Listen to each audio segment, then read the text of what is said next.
بسم اللہ الرحمن الرحیم۔ السلام علیکم ورحمۃ اللہ وبرکاتہ۔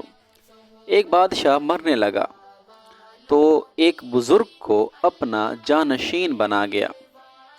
بزرگ نے جب دولت کا مزہ دیکھا تو ساری درویشی بھول گیا اور بالآخر دنیا کا ہی ہو گیا۔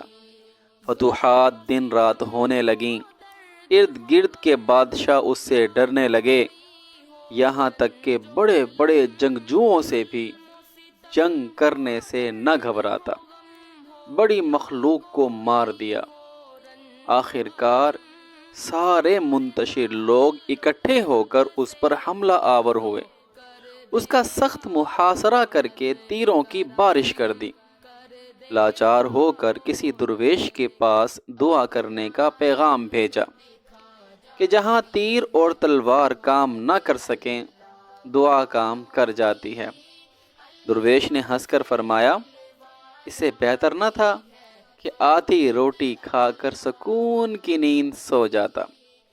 اس دولت کے قارون نے کیوں نہیں سمجھا کہ سلامتی کا خزانہ حکومت میں نہیں بلکہ گوشہ نشینی اور درویشی میں ہے۔ معلوم ہوا کہ سلامتی، بے فکری اور بھلائی درویشی اور فقیری میں ہے، حکومت اور بادشاہی میں نہیں ہے۔ اللہ پاک تقوی اور اخلاص کے ساتھ بے فکری اور سلامتی والی زندگی عطا فرمائے اور سب کے ساتھ بھلائی کرنے والا نیک انسان بنائے، آمین یا رب العالمین۔ السلام علیکم ورحمۃ اللہ وبرکاتہ۔